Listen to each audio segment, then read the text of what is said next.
आइए हम आज की प्रातःकालीन आराधना को आरंभ करेंगे। सर्वशक्तिमान पिता परमेश्वर को धन्यवाद देते हुए भजन संहिता 89:5 to 18 पढ़ते हुए आज की प्रातःकालीन आराधना को हम आरंभ करें। भजन संहिता 79:5 से 18 यहाँ लिखा है, हे यहोवा, स्वर्ग में तेरे अद्भुत काम की और पवित्रों की सभा में तेरी सच्चाई की प्रशंसा होगी, क्योंकि आकाश मंडल में यहोवा के तुल्य कौन ठहरेगा। बलवंतों के पुत्रों में से कौन है जिसके साथ यहोवा की उपमा दी जाएगी। ईश्वर पवित्रों की गोष्ठी में अत्यंत प्रतिष्ठा के योग्य और अपने चारों ओर सब रहने वालों से अधिक भय योग्य है सेनाओं के परमेश्वर यहोवा है, यहाँ तेरे तुल्य कौन सामर्थी है। तेरी सच्चाई तो तेरे चारों ओर है। समुद्र के गर्भ को तू ही तोड़ता है, जब उसके तरंग उठते हैं तब तू उनको शांत कर देता है। तूने रहब को घात किए हुए के समान कुचल डाला और अपने शत्रुओं को अपने बाहुबल में तीतर बीतर किया है। आकाश तेरा है, पृथ्वी भी तेरी है, जगत और जो कुछ उसमें उसे तू ही ने स्थिर किया। उत्तर और दक्षिण को तू ही ने सिरजा। ताबोर और हेर्मोन तेरे नाम का जय जयकार करते हैं। तेरी भुजा बलवंत है, तेरा हाथ शक्तिमान और तेरा दाहिना हाथ प्रबल है। तेरे सिंहासन का मूल धर्म और न्याय है। करुणा और सच्चाई तेरे आगे आगे चलती है। क्या ही धन्य है वे समाज जो आनंद के ललकार को पहचानता है। हे यहोवा, वे लोग तेरे मुख के प्रकाश में चलते हैं। वे तेरे नाम के हेतु दिन भर मगन रहते हैं और तेरे धर्म के कारण महान हो जाते हैं, क्योंकि तू उनके बल की शोभा है और अपनी प्रसन्नता से हमारे सिंह को ऊंचा करेगा। क्योंकि हमारी ढाल यहोवा की ओर से है, हमारा राजा इस्राएल के पवित्र की ओर से है। पिता पुत्र पवित्र आत्मा के नाम में आमीन। आइए हम अपने सरों को झुकाएंगे, प्रार्थना मांगेंगे। धन्यवाद धन्यवाद धन्यवाद, स्तुति स्तुति महिमा के योग्य जीव सामर्थी दयालु अनुग्रहकारी प्रेम पिता परमेश्वर, हम आपके नाम को धन्यवाद देते हैं। प्रभु, आज के दिन के इसमें आपने हमें रखा। बीती रात्रि में प्रभु आपने हमें संभाला, सुरक्षा दी, मीठी नींद दी, खौफतरों से बचाया और आज का भोर का प्रकाश पिता परमेश्वर आपके अनुग्रह में होकर देखने पाए हैं। और आपने हमें नई बल, नई शक्ति, नई सामर्थ के साथ आज के सुबह में उठाया। और प्रभु आपने हमें समय अवसर दिया कि सबत के दिन को पवित्र करके मानने के लिए आपकी हुजूरी में आ सकें। इस समय पिता परमेश्वर, हम जब इन सोशल मीडिया के माध्यम से, जूम के माध्यम से, यूट्यूब और फेसबुक के माध्यम से खुदावन आपकी आराधनाओं में सम्मिलित होते हैं, तो पिता हमारी प्रार्थना और विनती है कि आपकी उपस्थिति हमारे मध्य में बनी रहे। और विशेष प्रभु आप नेटवर्क को, सैटेलाइट को नियंत्रित कीजिए, ताकि संपूर्ण आराधना में किसी प्रकार से कोई भी रुकावट ना आए और आराधनाएं हर एक विश्वासी तक सुचारू रूप से पहुंचे। हम जब प्रभु आपके सम्मुख अपने धन्यवादी बलिदान रखते हैं, आप ग्रहण कीजिएगा। होठों के स्तुति रूपी बलिदान जब हम आपके सम्मुख रखते हैं, आप उन्हें ग्रहण करें। हमारा गीतों का गाया जाना, वचन का पढ़ा जाना, मनन किया जाना, विशेष गीतों का गाया जाना, साजों का बजाया जाना, सब कुछ प्रभु आपकी दृष्टि में ग्रहण योग्य हो। संपूर्ण आराधना में आपकी उपस्थिति बनी रहे। जितने भी विश्वासी जन इस समय प्रभु लाइव आराधना देख रहे हैं, बाद में देखेंगे, सबको आशीषित कीजिएगा।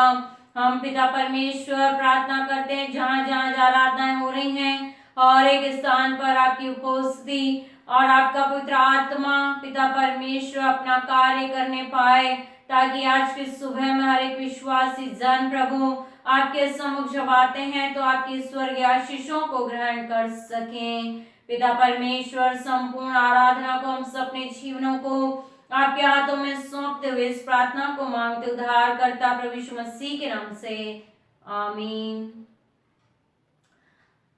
इस समय होगा कि हम कलीसिया गीत गाएंगे। गीत नंबर 68, हमसे बरनी न जाए मसीह तुम्हारी महिमा।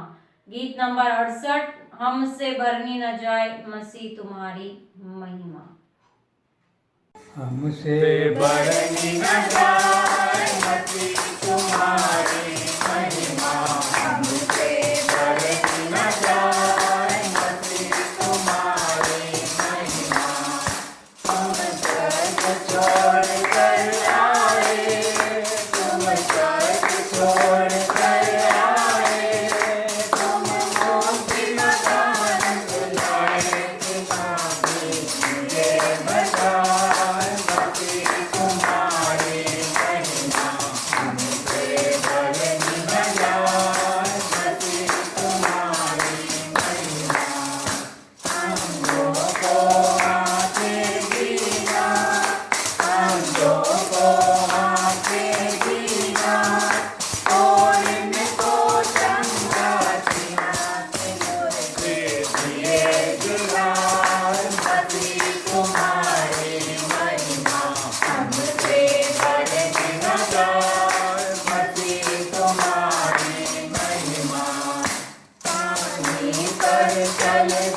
प्रचार मसीह तुम्हारी महिमा हमसे बरनी न जाए मसीह तुम्हारी महिमा मेरे पाप क्षमा करती ना मेरे पाप क्षमा करती ना मेरे दिल में दर्शन किया प्रभु से किया मिला मसीह तुम्हारी महिमा हमसे बरनी न जाए मसीह तुम्हारी महिमा तूने पर सिखाई तूने पर सिखाई तूने अमृत धार बहाई के साथ साधन जाए मसीह तुम्हारी महिमा हमसे बरनी न जाए मसीह तुम्हारी महिमा। हम धन्यवाद देंगे मिस्टर आर.एस. किंग साहब को और उनके परिवार को जिन्होंने आज की सुबह कलीसिया गीत गाने में हमारा सहयोग किया है। इस समय होगा कि हम मध्यस्थता की प्रार्थना में जाएंगे, परमेश्वर के सम्मुख अपने निवेदनों को हम रखेंगे। हम धन्यवाद देंगे हमारी कलीसिया के लिए कि परमेश्वर ने हमारी कलीसिया को आज तक संभाला, सुरक्षा दी है और तमाम और भी समस्त कलीसियाओं के लिए हम प्रार्थना करेंगे। विश्वव्यापी कलीसिया के लिए हम प्रार्थना करेंगे, हमारे राजस्थान डायसिस के लिए हम प्रार्थना करेंगे। हम प्रार्थना करेंगे इस समय हमारे भारत देश के लिए, देश के प्रधानमंत्री राष्ट्रपति के लिए, तमाम सुसमाचार प्रचारकारियों के लिए और diocese of Rajasthan Facebook page के लिए हम प्रार्थना करेंगे। हम प्रार्थना करेंगे विश्वासियों के लिए जो सताव सह रहे हैं, प्रभु उनकी रक्षा हिफाजत करे। हम प्रार्थना करेंगे उन तमाम बीमारों के जिनके नाम हमारे सम्मुख हैं, मिसेस दयामणि सिंह के लिए, मिस्टर धीरज नाथ के लिए, मिसेस सिल्विया बैरिस्टो के लिए, मिसेस मायरा डेनियल के लिए,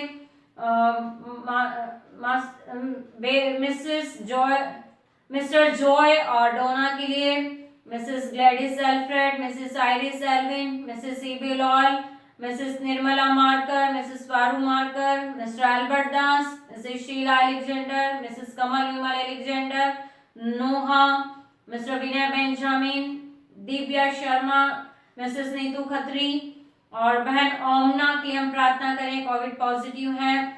मिस्टर शैलेंद्र पंडित, भाई चीतर, मिसेस एस्तर राव जो लाखेरी में हैं, मिस्टर ऑस्वर लाल जो कोटा के हैं, कैंसर है, मिस्टर दानिश जिन्हें कैंसर है, मिस्टर एडवर्ड डेविड जो अजमेर के हैं, Mrs Sunehri Rana, Mr Ravindra Rana, Mr J Daniel, Mrs Rashmi Singh Phulera की हैं, मिस्टर अनीश पॉल जो ब्यावर के हैं, उनकी फैमिली के लिए पूरे परिवार को हम प्रार्थना में याद रखें।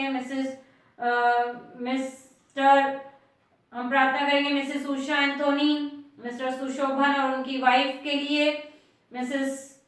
हम प्रार्थना करेंगे मिसेस फ्लोरेंस, बहन फ्लोरेंस राज के लिए जिन्हें प्रभु ने चंगाई दी, उनके हस्बैंड और उनकी मदर इन लॉ के लिए हम प्रार्थना करें। मिस प्रमिला एलेक्जेंडर के लिए हम प्रार्थना करेंगे और भी बहुत सारे नाम हैं, उन सबको हम अपनी प्रार्थनाओं में याद रखें। हम प्रार्थना करेंगे मिस्टर सिसिल जेकब बीते रविवार प्रभु में सो गए, प्रभु शोकाकुल परिवार को अपनी शांति प्रदान करें। इन सारे निवेदनों को लेकर परमेश्वर के सम्मुख जाएंगे और मध्यस्थता की प्रार्थना करने में हमारी अगुवाई आज की सुबह मिसेस बीना लॉयल करेंगी। प्रार्थना करेंगे। धन्यवाद धन्यवाद धन्यवाद। स्तुति महिमा के योग्य प्यार परमेश्वर जी, आपकी महिमा स्तुति हृदय से करते हैं कि आपने हमें रात भर संभाला, मीठी नींद चैन आराम दिया कि हम फिर से एक नई सुबह को देखने वाले हो सके। प्रभु जी प्रार्थना करते हैं और धन्यवाद देते हैं सभी आशीष बरकतों के लिए जो आपने हमें दी हैं। प्रभु जी आपका अनुग्रह का हाथ हम पे बना रहा, सब बीमारियों लाचारों से एक्सीडेंटों से आपने हमें बचा के सुरक्षित रखा, हर कमी घटी को आपने पूरा करा, हमारी सारी ज़रूरतों को आपने पूरा करा। हम आपको हृदय से धन्यवाद देते हैं। धन्यवाद देते हैं आज इस पवित्र दिन के लिए, क्या आपने हमें देखने का अवसर दिया कि हम प्रभु जी आपकी आराधना स्तुति ऑनलाइन के द्वारा करने पा रहे हैं। प्रभु ईश्वर आप दया करें। हाँ प्रभु जी, इस पूरी आराधना को आपके हाथों में सौंपते हैं। प्रभु ईश्वर माँ गीतों गाया जाना, वचन का पढ़ा सुना मनन किया जाना और प्रार्थना निवेदनों में आप हमारे सहायक मददगार हो।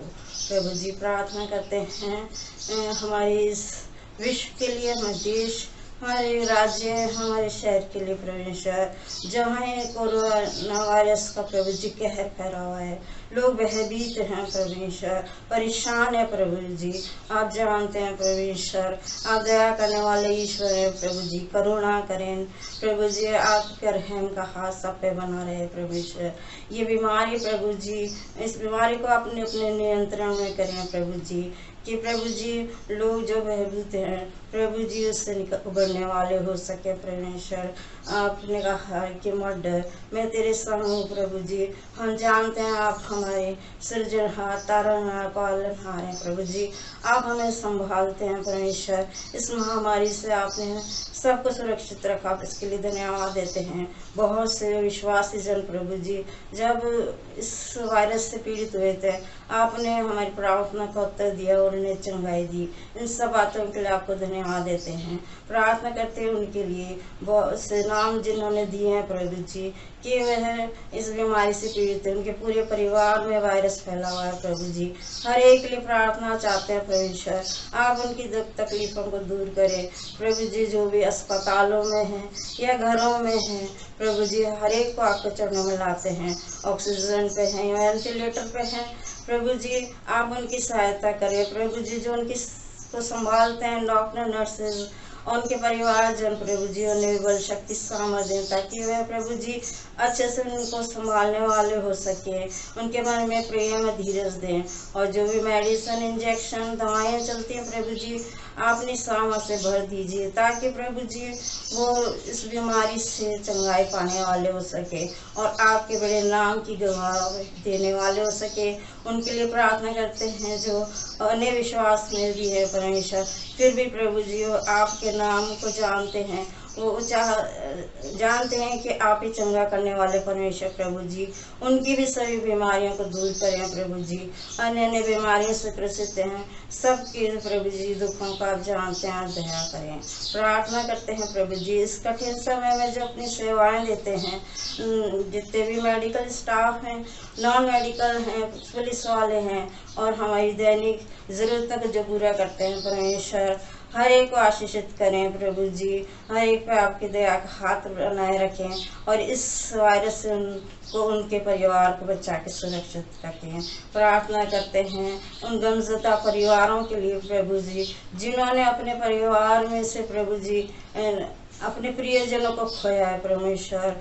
प्रभु जी आप उनकी जगह को भर सकते हैं परमेश्वर, और अपने उन्हें दुखों को जानते हैं परमेश्वर। अपनी शांति, तसल्ली, डालस उनको दें परमेश्वर और इस कम्युनिटी को पूरा करें परमेश्वर। प्रार्थना करते हैं हमारे जो देश का संचालन करते हैं, नेता, मिनिस्टर, प्राइम मिनिस्टर, कैबिनेट, बड़े बड़े अधिकारी, हर एक को बुद्धि ज्ञान समझ दें ताकि जो भी वो निर्णय लेते हैं वो मानव के हित में होने वाला हो सके।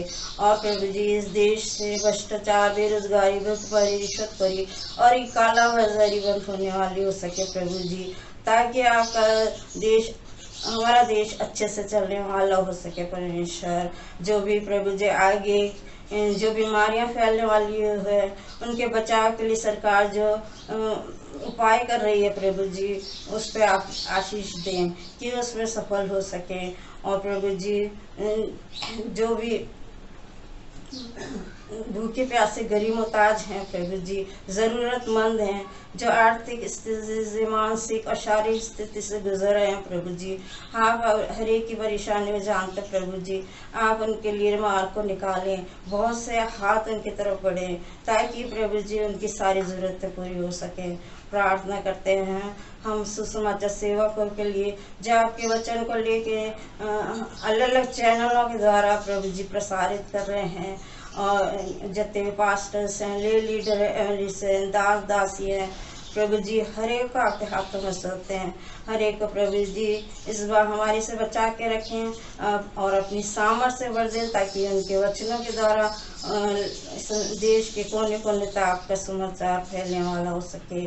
प्रार्थना करते हैं हमें डायसिस के, राजस्थान डायसिस के लिए, हमारे विश्व दरबारा सिंह जी के लिए, उनके पूरे परिवार को, हर एक कार्यकर्ता को, सबका आपके हाथों में सौंपते हैं।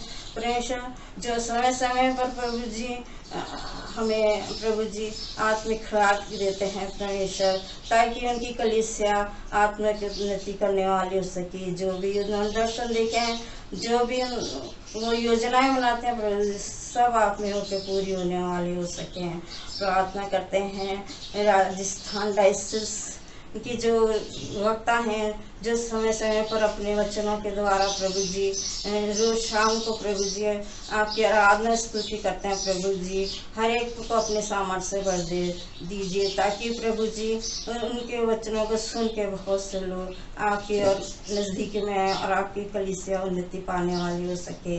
प्रार्थना करते हैं हमारी कलीसिया के लिए प्रभु जी, हम धन्यवाद देते हैं कि आज इस महामारी से आपने हमारी कलीसिया को संभाल के रखा है।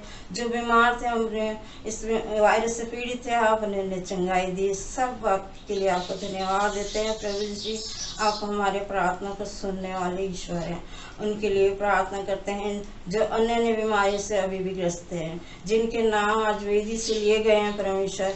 हर एक को आपको सम्मुख लगता है परमेश्वर, हर एक की परेशानियों को दूर करें परमेश्वर। आपकी दया का हाथ उन पे बना रहे परमेश्वर। उनके शरीर का जो भी रोग है, तकलीफ है प्रभु जी, वो यीशु मसीह के नाम से दूर होने वाला हो सके, और अपने लहू का छिड़काव उन पे करें कि प्रभु जी वो जल्द से जल्द स्वस्थ के आपके नाम की बड़ी गवाही देने वाले हो सकें परमेश्वर। जो उन्हें संभालते हैं, उनकी सेवा करते हैं प्रभु जी, उन्हें बल शक्ति सामर्थ दें, उनके मन में भी धीरज प्रेम दे, ताकि वे अच्छे से उनके संभाल सकें। प्रार्थना करते हैं हमारे बुजुर्गों के लिए, जिन्हें आपने हमारी कलीसिया में रखा है प्रभु जी। आप उन पर आपकी अपना दया करुणा का हाथ बनाए रखे, उम्र दिए परमेश्वर, उन्हें शरीर में बल शक्ति सामर्थ दे, कमर घुटनों को बल दीजिए, आंखों में ज्योति दीजिए, ताकि उनके आशीष का हाथ हमें कलीसिया परिवारों पर बना रहने वाला हो सके। प्रार्थना करते हैं जो अपने व्यवसाय में बिजी हैं प्रभु जी, घर से कर रहे हैं या बाहर जाके कर रहे हैं, हर एक के साथ बने रहे, हर एक के काम काज को आशीषित करें। जवानों के साथ रहिए प्रभु जी, उन्हें भी संभालिए, ट्रेनिंग करें, कंपटीशन की तैयारी करें। बीकानेर से बाहर करते हैं प्रोफेसर, जॉब करते हैं, हर एक बच्चे के साथ बने रहे। इस महामारी से आपने बचाया, आगे भी उन्हें सुरक्षित रखें, अपने भय में बनाए रखें। प्रार्थना करते हैं बच्चों के लिए जो पढ़ते लिखते हैं, ऑनलाइन पढ़ाई कर रहे हैं प्रभु जी, उन्हें बुद्धि ज्ञान समझ दें कि वे अच्छे से अपनी पढ़ाई करने वाले हो सकें, और आपकी नज़दीकी में भी सदैव बने रहने वाले हो सके। मासूम बच्चों के लिए प्रार्थना करते हैं जो बीमारियां फैल रही है प्रभु जी, उन्हें बचा के सुरक्षित रखें। बेरोजगारों के लिए प्रार्थना करते हैं, उनके लिए बीमार को निकालें ताकि उन्हें अच्छा रोजगार मिल सके। प्रार्थना करते हैं प्रभु जी हमारी कलीसिया की पायदी साहिबा के लिए, जिनको आपने हमारी कलीसिया की चरवाही के लिए रखा। प्रभु जी धन्यवाद देते हैं परमेश्वर कि वह अपने वचनों के द्वारा समय समय पे हमें समझाती सिखाती हैं परमेश्वर। आज भी जब है आपके वचन को लेके प्रभु जी आपके सम्मुख खड़ी होती हैं परमेश्वर, आप दया करिए प्रभु जी। आप जो कुछ भी उनके द्वारा हमें देना चाहते हैं परमेश्वर, पूरी सामर्थ के साथ वो हमें सुनाने समझाने सिखाने वाली वो हो सके, और वह वचन हमारे जीवनों में काम करने वाला हो सके, उससे सब आशीषित होए और प्रभु जी वह वचन हमारे जीवन में 100 गुना फल लाने वाला हो सके। प्रभु जी इस पूरी आराधना को प्रभु जी, जो इस आगे की आराधना को भी आपके हाथों में सौंपते हैं, जो उसमें सम्मिलित हो रहे हैं, जो इस चैनल के द्वारा प्रभु जी आपके नाम का प्रसार कर रहे हैं प्रभु जी, सबको आशीर्वाद करें। सारा आदर मान महिमा गौरव आप ही को देते हैं, क्योंकि आप इसी हो गए। मांगता आपके बेटे हमारे उद्धार करता प्रभु यीशु मसीह के पवित्र सामर्थ्य नाम के आमीन। हम धन्यवाद देते हैं मिसेस रीना लॉयल को, जिन्होंने आज की सुबह में मध्यस्थता की प्रार्थना करने में हमारी सहायता की है। इस समय होगा हम पवित्र शास्त्र बाइबल का पाठ पढ़ने के लिए और सुनने के लिए निकालेंगे। आज की सुबह जो मनन के लिए इससे चुने गए जो हमें मिलते हैं पुराने नियम में व्यवस्था विवरण उसका 5 अध्याय 22 से 28 आयत तक। व्यवस्था विवरण 5 अध्याय 22 से 28 आयत तक। इस पाठ को पढ़ने में हमारी सहायता में संजना डेनियल करेंगी। उसी के साथ हम नए नियम में से पत्रियों में से पढ़ेंगे जो हमें मिलता है पहला कुरिन्थियों 4 अध्याय 14 से 21 आयत तक। पहला कुरिन्थियों 4 अध्याय 14 से 21 आयत। और इस पाठ को पढ़ने में हमारी सहायता मिस्टर रैफाइल जे मैथ्यूज करेंगे। आप सभी को जय मसीह की। आइए हम पवित्र शास्त्र में से पढ़ेंगे जो हमें मिलता है पुराने नियम में व्यवस्था विवरण उसका 5वां अध्याय उसकी 22 से 28 आयत तक, जहाँ इस प्रकार लिखा है, यही वचन यहोवा ने उस पर्वत पर आग और बादल और घोर अंधकार के बीच में से तुम्हारी सारी मंडली से पुकार कर कहा, और इससे अधिक और कुछ न कहा। और उन्हें उसने पत्थर की 2 पट्टियों पर लिखकर मुझे दे दिया। जब पर्वत आग से धधक रहा था और तुमने उस शब्द को अंधियारे के बीच में से आते हुए सुना, तब तुम और तुम्हारे गोत्रों के सब मुख्य मुख्य पुरुष और तुम्हारे पुरनिये मेरे पास आए, और तुम कहने लगे कि हमारे परमेश्वर यहोवा ने हमें अपना तेज और अपनी महिमा दिखाई है, और हमने उसका शब्द आग के बीच में से आते हुए सुना। आज हमने देख लिया कि यद्यपि परमेश्वर मनुष्य से बातें करता रहे तो भी मनुष्य जीवित रहेगा। अब हम क्यों मर जाएं? क्योंकि ऐसी बड़ी आग से हम भस्म हो जाएंगे, और यदि हम अपने परमेश्वर यहोवा का शब्द फिर सुने तब तो मर ही जाएंगे। क्योंकि सारे प्राणियों में से ऐसा कौन है जो हमारी नाई जीवित और आग के बीच में से बोलते हुए परमेश्वर का शब्द सुनकर जीवित रहेगा। इसीलिए तू समीप आ और जो कुछ हमारा परमेश्वर यहोवा कहे उसे सुन ले। फिर जो कुछ हमारा परमेश्वर यहोवा कहे उसे हमसे कहना, और हम उसे सुनेंगे और उसे मानेंगे। जब तुम मुझसे ये बात कह रहे थे तब यहोवा ने तुम्हारी बात सुनी, और उसने मुझसे कहा कि इन लोगों ने जो बातें तुझसे कही हैं मैंने सुनी है। इन्होंने जो कुछ कहा ठीक ही कहा। ये परमेश्वर का जीवित वचन है। इसे पढ़े और सुने जाने पे आशीष। आइए हम पवित्र शास्त्र के नया नियम में से पढ़ेंगे कुरिन्थियों के नाम पौलुस प्रेरित की पहली पत्री। पहला कुरिन्थियों उसका 4 अध्याय 14 आयत से 21 आयत तक। वहाँ इस प्रकार लिखा है, मैं तुम्हें लज्जित करने के लिए ये बातें नहीं लिखता, परंतु अपने प्रिय बालक जानकर उन्हें चिताता हूँ, क्योंकि यदि मसीह में तुम्हारे सिखाने वाले 10,000 भी होते तो भी तुम्हारे पिता बहुत से नहीं, इसलिए कि मसीह यीशु में सुसमाचार के द्वारा मैं तुम्हारा पिता हुआ। सो मैं तुमसे विनती करता हूँ कि मेरी सी चाल चलो। इसलिए मैंने तीमुथियुस को, जो प्रभु में मेरा प्रिय और विश्वास योग्य पुत्र है, तुम्हारे पास भेजा है, और वह तुम्हें मसीह में मेरा चरित्र स्मरण कराएगा, जैसे कि मैं हर जगह हर एक कलीसिया में उपदेश करता हूँ। कितने तो ऐसे फूल गए हैं मानो मैं तुम्हारे पास आने ही का नहीं, परंतु प्रभु चाहे तो मैं तुम्हारे पास शीघ्र ही आऊँगा, और उन फूले हुओं की बातों को नहीं परंतु उनकी सामर्थ्य को जान लूँगा, क्योंकि परमेश्वर का राज्य बातों में नहीं परंतु सामर्थ्य में है। तुम क्या चाहते हो? क्या मैं छड़ी लेकर तुम्हारे पास आऊँ, या प्रेम और नम्रता की आत्मा के साथ? परमेश्वर इस पवित्र शास्त्र के पढ़े और सुने जाने पर आशीष दे। आमीन। हम धन्यवाद देते हैं आज की सुबह जिन्होंने बाइबल पाठ पढ़ने में हमारी सहायता की। प्रभु उन्हें आशीषित करे। इस समय होगा हम विशेष प्रार्थना में जाएंगे। जिनके सप्ताह में जन्मदिन है, विवाह की सालगिरह, उनके लिए हम प्रार्थना करेंगे। इस सप्ताह में जिनकी विवाह की सालगिरह, उनके नाम इस प्रकार हैं, रेवरेंड एशली दास साहब और मिसेस सलीना एशली दास की इस सप्ताह में विवाह की सालगिरह है, और वो अपनी 50वीं सालगिरह जब इस सप्ताह में मनाते हैं। हम परमेश्वर को धन्यवाद देंगे और उस जोड़े के लिए प्रार्थना करेंगे, प्रभु का अनुग्रह उनके लिए मांगेंगे। मिस्टर कमल एलेक्जेंडर, मिसेस शीला एलेक्जेंडर के इस सप्ताह में विवाह की सालगिरह है। परमेश्वर ने भी आशीषित करें इस सप्ताह में। और भी जितनों की विवाह की सालगिरह है उन सब के लिए हम प्रार्थना करेंगे, जिनके जन्मदिन है उनके लिए हम प्रार्थना करेंगे। आइए हम अपने सरों को झुकाएं, प्रार्थना मांगे।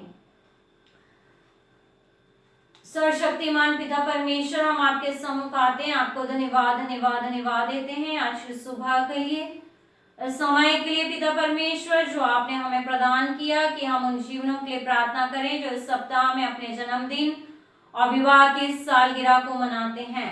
पिता परमेश्वर, हम आपसे प्रार्थना और विनती किया चाहते हैं इस समय जितने भी इस सप्ताह में प्रभु आज के दिन अपने जन्मदिन को मनाते हैं, चाहे वो बच्चे हों, बड़े हों, बुजुर्गों, जवान हो, विवाहित हो, अविवाहित हो, हमारी सब के लिए प्रार्थना है प्रभु परमेश्वर। जिस प्रकार बीते वर्ष में आपने सभी को संभाला, सुरक्षा दी, अच्छा स्वास्थ्य दिया, आपका मार्गदर्शन सबको मिलता रहा, उसी प्रकार जब वो सब नए दिन नए वर्ष में प्रवेश करते हैं तो हर एक के जीवन में आपकी सुरक्षा, आपकी आशीषें, आपका अनुग्रह बना रहने वाला हो सके। हम प्रार्थना और विनती करते हैं प्रभु जो बच्चे उन्हें बुद्धि ज्ञान समझ देना, शारीरिक बल में बढ़ते आपके अनुग्रह आत्मिकता में बढ़े। जो जवान है प्रभु जी, अविवाहित है, उनके भविष्य की योजनाओं को पूरा करना, जो बेरोजगार है उनके लिए रोजगार के दरवाजे खोलना, और प्रभु उनके माता पिता जो भी उनके लिए योजनाएं बनाते हैं सोचते आप में उनको पूरी हो जाए। और जो विवाहित है पिता परमेश्वर, आप उनके जोड़ों को आशीषित करें, उनके घर परिवार में आपकी सुरक्षा आशीषें बनी रहे, जो जिम्मेवारियां आपने दी वो आप में होकर पूरा करें। हम प्रार्थना करते हैं प्रभु जो बुजुर्ग हैं अपने जन्मदिन को मनाते हैं, आंखों में रोशनी, घुटनों में बल, में ताकत, सामर्थ देना, हर मौसमी बीमारी से बचाना, स्वस्थ तंदुरुस्त रखना, कलीसिया परिवार के आशीष में बनाए रखना, हर एक को आपके सुरक्षा में हाथों में देते हैं, हर एक की जरूरतें आपके द्वारा पूरी हो, किसी के भी जीवन में किसी भली वस्तु की कमी घटी ना आए, और सारी योजनाएं जो आपने उनके जीवन के लिए बनाई है आप में होकर पूरी हो जाए। हम धन्यवाद देते हैं इस सप्ताह में पिता परमेश्वर रेवरेंड एश्टीदास साहब, मिसेस सलीना एश्टीदास का जब प्रभु उनकी विवाह की सालगिरह है, आपने उन्हें पिता परमेश्वर विवाह के बंधन में बांधा, और इन 50 वर्षों में खुदावंद आप उनके साथ रहे, आपका अनुग्रह उनके जोड़े पर बना रहा, आपने दोनों को स्वस्थ तंदुरुस्त रखा है, ताकत कुव्वत सामर्थ प्रदान किए प्रभु जी, और आपके अनुग्रह में होकर जब इस सप्ताह में अपने विवाह की 50वीं वर्षगांठ मनाते हैं तो प्रभु हम प्रार्थना करते हैं कि नए वर्ष में भी आपकी सुरक्षा आशीषें पादरी साहब उनकी पत्नी के जीवन में बनी रहे, आप दोनों को स्वस्थ तंदुरुस्त रखना, उम्र की राजी देना, और अब तक स्वस्थ रखा, आगे भी वही स्वस्थता प्रभु उनके जीवन में बनी रहे। आपने परिवार दिया, घराना दिया प्रभु, उसकी जिम्मेवारियों को पूर्ण करने के लिए आप उनके मददगार बने, हम धन्यवाद देते हैं। और आपने प्रभु आपकी सेवकाई के लिए भी आपके दास को इस्तेमाल किया, हम धन्यवाद देते हैं। उन्होंने जब आपको धन्यवाद का बलिदान चढ़ाया है प्रभु, आप उनके धन्यवादी बलिदानों को स्वीकार कीजिएगा। नए वर्ष के लिए जो अपने पारिवारिक जीवन के लिए, अपने व्यक्तिगत जीवन के लिए योजनाएं बनाए, आप में होकर पूरी हो जाए पिता परमेश्वर। बीते वर्षों से प्रभु इस वर्ष तक आपने प्रभु उनकी अगुवाई की है और उनकी योजनाओं को पूरा किया, हम हृदय से धन्यवाद देते हैं। हम प्रार्थना करते हैं मिस्टर कमल एलेक्जेंडर, उनकी पत्नी मिसेस शीला एलेक्जेंडर के लिए, जब इस सप्ताह में वो भी अपने विवाह की सालगिरह को मनाते हैं।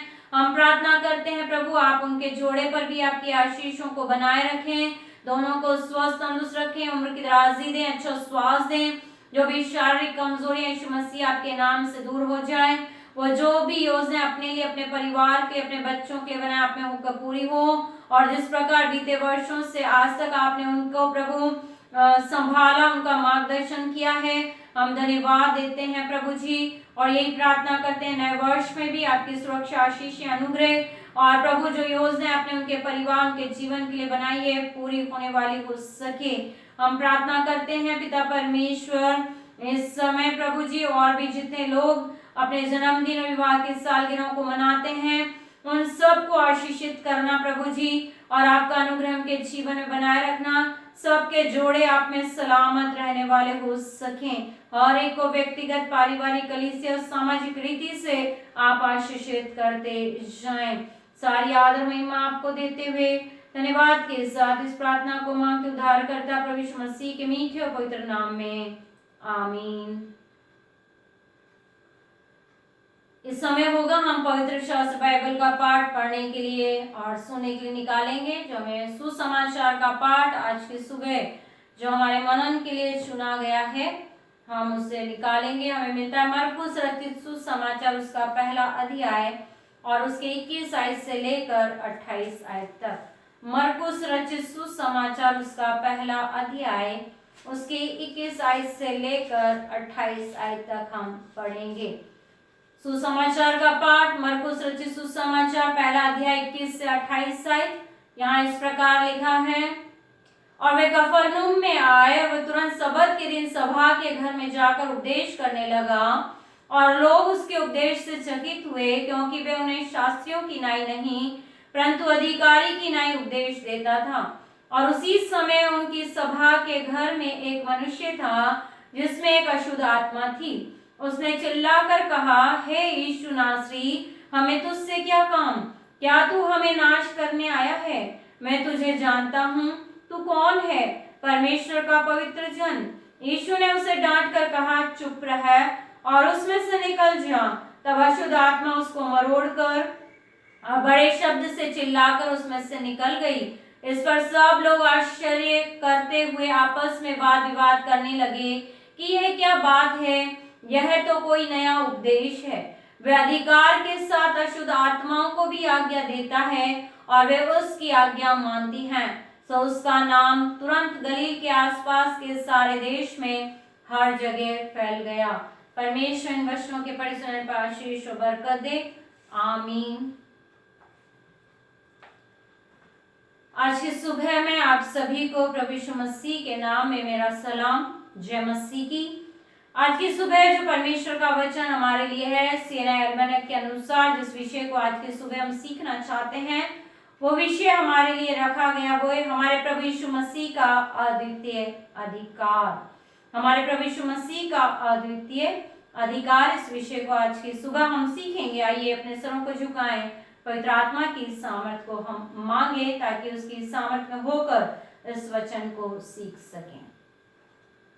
प्रेमी पिता परमेश्वर, हम आपके सम्मुख हैं, हम धन्यवादित हैं प्रभु, एक बार फिर आपने हमें समय और अवसर दिया, ये जीवन दिया कि हम प्रभु आपके चरणों के पास बैठकर आपके जीवित वचन की ओर ध्यान लगा सकें, उस पर चिंतन और मनन कर सकें। इस समय प्रभु जो विषय हमें मिला है प्रभु यीशु मसीह का अद्वितीय अधिकार, इस विषय को सीखने के लिए आप हमारी सहायता करें प्रभु जी, आप हमारी अगुवाई करें। आपने प्रभु यीशु मसीह को स्वर्ग और पृथ्वी का अधिकार दिया कि उस अधिकार में रहते हुए प्रभु जी वो मनुष्य जाति की भलाई के कार्यों को करने पाए हैं और हर प्रकार से प्रभु अंधकार की शक्तियों से, रोगों से प्रभु यीशु मसीह ने उस अधिकार को प्राप्त कर उस अधिकार में होकर छुटकारा प्रदान किया है।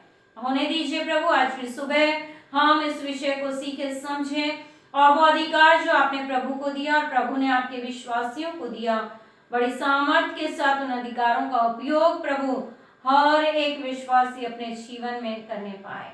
पिता आप हमें पवित्र आत्मा की अगुवाई दीजिए ताकि हम सब मनुष्य अपनी समझ, अपनी बुद्धि, अपने ज्ञान से नहीं, लेकिन पिता परमेश्वर आपकी पवित्र आत्मा की अगुवाई में होकर इन वचनों को सीखने और समझने वाले हो सकें। मेरे होठों के बोल, मेरे मन के विचार आपकी दृष्टि में ग्रहण योग्य हो।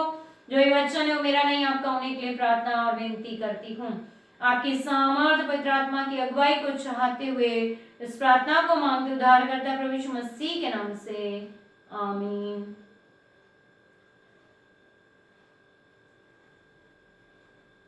आज की सुबह का जो हमारा विषय है हमारे प्रभु यीशु मसीह का अद्वितीय अधिकार, और हमने 3 हिस्सों से पढ़ा है। भजन संहिता 89 हमने पढ़ा। यहाँ पर प्रभु यीशु मसीह के कार्यों के बारे में बताया है कि प्रभु कितना सामर्थी है और वो किस प्रकार से जो है कार्य, उसके अद्भुत कार्यों का वर्णन किया जाता है। स्वर्ग में पवित्रों की सभा में उसकी सच्चाई की प्रशंसा होती है।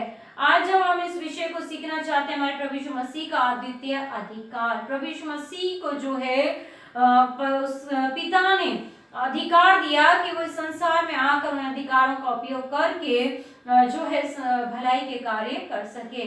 जब हम बाइबल में इस शब्द को देखते हैं, ऑथोरिटी शब्द को जब हम देखते हैं, तो बाइबल के कुछ अंग्रेजी अनुवादों में यूनानी भाषा के एक ही शब्द का अनुवाद सामर्थ्य और अधिकार से संबंध रखने वाले शब्दों में किया गया है। और अथॉरिटी, अधिकार का अर्थ वो है सामर्थ्य के शब्दों से उसको प्रकट किया गया है। सामर्थ्य का अर्थ है सामर्थ्य के प्रयोग करने के अधिकार से। जो अधिकार है, जो अधिकार मिला है, उसका प्रयोग जो है सामर्थ्य के कार्यों को करने में किया जाता है। आज इसी पर हम विचार करेंगे कि प्रभु यीशु मसीह का जो अद्वितीय अधिकार है, जो परमेश्वर की ओर से उसे सामर्थ्य मिली है, उस बल और शक्ति का इस्तेमाल प्रभु यीशु मसीह ने इस संसार में रहकर मनुष्यों की भलाई के लिए किया है। यहाँ वचन में जो हम पढ़ते हैं तो हम पाते हैं कि परमेश्वर एक है जिसके पास संपूर्ण अधिकार है। कि परमेश्वर जो इस संसार में है, परमेश्वर एक है जिसके पास संपूर्ण अधिकार है। भजन संहिता 93 और उसका 1 से 2 वचन जब हम पढ़ते हैं, वहां पर परमेश्वर का वचन हमें बताता है, लिखा यहोवा राजा है, उसने महात्म्य का पहनावा पहना है, यहोवा पहरावा पहने हुए और सामर्थ का फेटा बांधे है, इस कारण जगत स्थिर है, वे नहीं टलने का है। यहोवा तेरी राजगद्दी अनादिकाल से स्थिर है, तू सर्वदा से है। यहाँ परमेश्वर का वचन बताता है कि यहोवा राजा है और उसने महात्म्य का पहरावा पहना है और सामर्थ्य का फेटा उसने बांधा है। उसकी राजगद्दी अनादिकाल से स्थिर है और वो सर्वदा से है। यहाँ पर परमेश्वर के कार्यों को, उसके अधिकार को, उसकी सामर्थ्य को प्रकट किया गया है। और जब भजन संहिता 89:5 to 18 आज की सुबह हमारे लिए पढ़ा गया, यहाँ पर हम देखते हैं कि परमेश्वर के इस वचन में भजनकार जो लिखता है वो परमेश्वर यहोवा के अद्भुत कामों की और उसकी सच्चाई की प्रशंसा के बारे में बताता है कि स्वर्ग में उसके अद्भुत काम और पवित्रों की सभा में उसकी सच्चाई की प्रशंसा होगी। क्योंकि आकाश मंडल में यहोवा के तुल्य कौन ठहरा है, बलवंतों के पुत्रों में से कौन है जिसके साथ यहोवा की उपमा की जाए। अर्थात बलवंतों का नीचे लिखा ईश्वर, और जो कोई ईश्वर है, छोटे ईश्वर है, अन्य ईश्वर के सम्मुख केवल एक ही परमेश्वर, और उसकी उपमा किसी से नहीं दी जा सकती। और हम जब आगे पढ़ते हैं तो उसके कार्यों को हम देखते हैं 9वें, 10वें, 11, 12 वचन में, जहां पर लिखा है कि समुद्र के गर्भ को वो तोड़ता है, उसकी तरंगी जब उठती है वो उसको शांत करता है, वह रेत को घात करता है, कुचलता है, शत्रुओं को अपने बाहुबल से तीतर बीतर करता है। उसने आकाश और पृथ्वी जब उसको स्थिर किया है। यहाँ पर हम परमेश्वर के अद्भुत कार्यों को देखने पाते हैं, उसकी सामर्थ्य को हम देखने पाते हैं, उसके अधिकार को हम इन पदों में देखने पाते हैं। परमेश्वर उसी प्रकार, जिस प्रकार परमेश्वर में अद्भुत सामर्थ्य है और वो अपने सामर्थ्य के द्वारा उस तमाम कार्यों को करता है, उसी सामर्थ्य को परमेश्वर ने अपने पुत्र प्रभु यीशु मसीह में दिया है। परमेश्वर होने के कारण यीशु में संपूर्ण अधिकार था, फिर भी यीशु ने अपने पिता के प्रति पूर्वतः अपने पिता के अधीन होकर उस अधिकार का इस्तेमाल किया। जो पुत्र को अधिकार परमेश्वर ने दिए हैं, उसको, उस अधिकारों का इस्तेमाल प्रभु यीशु मसीह ने पूर्णतः अपने पिता के अधीन होकर किया है। यूहन्ना 5 और उसकी 19 वचन में जब हम पढ़ते हैं, वहां पर यीशु ने उनसे कहा, मैं तुमसे सच सच कहता हूँ, पुत्र आपसे कुछ नहीं कर सकता, केवल वह जो पिता को करते देखता है, क्योंकि जिन जिन कामों को वह करता है उन्हें पुत्र भी उसी रीति से करता है। जो परमेश्वर में सामर्थ्य और परमेश्वर होने के कारण प्रभु यीशु मसीह में जो संपूर्ण अधिकार उसने अपने पिता से प्राप्त किया है, उस बात को वो यूहन्ना 5:19 में लिखता है। और वो कहता है कि जो पुत्र अपने आप से कुछ नहीं कर सकता, वह जो पिता को करते देखता है वही वो करता है, और वही काम करता है जो पुत्र ने अपने पिता को करते देखा है।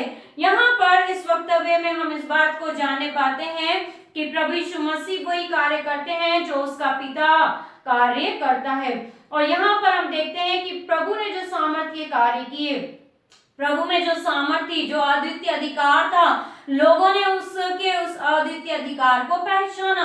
लोगों ने एक विशेष अधिकार को यीशु की शिक्षा में पाया, वे देखा। इसलिए मरकुस 7 और उसके 29 आयत को जब हम पढ़ते हैं तो वहां पर लोग इस बात को कहते हैं और इस बात कहते हैं, हम उस वचन के अनुसार जानने पाते हैं कि वहां पर वो जो उपदेश दे रहा है वह शास्त्रियों के समान नहीं परंतु अधिकारियों के समान उपदेश देता था। और वो अपने उस अधिकार में होकर वो जो उस शिक्षा को दिया करता था। ऐसे लोगों ने कहा कि यह तो ये कौन से अधिकार के साथ किस जो प्रभु यीशु मसीह जो सामर्थ के कार्य वो करता है, जो सामर्थ के कार्य उसने किए। और जब आज की सुबह मरकुस रचित सुसमाचार उसका पहला अध्याय जो हमने पढ़ा है और उसके मरकुस के पहले अध्याय के हमने 21 वचन से जब हम पढ़ते हैं और यहाँ पर 27वें वचन में देखते हैं तो वहां पर लोग यही कहते हैं, आश्चर्य कम करते हैं उसके शिक्षा और उसके अधिकारों को देखने के बाद कहते हैं ये तो कोई नया उपदेश है। वे अधिकार के साथ अशुद्ध आत्माओं को भी आज्ञा देता है और वे उसकी आज्ञा मानती हैं। और उसके पहले हम जो 24 वचन में पढ़ते हैं तो वहां लिखा है, लोग उसके उपदेश से चकित हुए क्योंकि वे उन्हें शास्त्रियों की नाई नहीं परंतु अधिकारी की नाई उपदेश देता था। और वहां पर उसी बात को लोग जो है उसके कार्यों में और उसकी शिक्षाओं में प्रमाणित होते हुए देखते हैं। वो शास्त्रियों के समान उपदेश नहीं दे रहा है। शास्त्रियों की शिक्षा देने का तरीका अलग था। वो विभिन्न प्रसिद्ध शिक्षकों की बातों को और उनके वक्तव्यों को लेकर वो शिक्षा दिया करते थे। विद्वानों के द्वारा प्राप्त तमाम गुण बातों को लेकर शिक्षा दिया करते थे।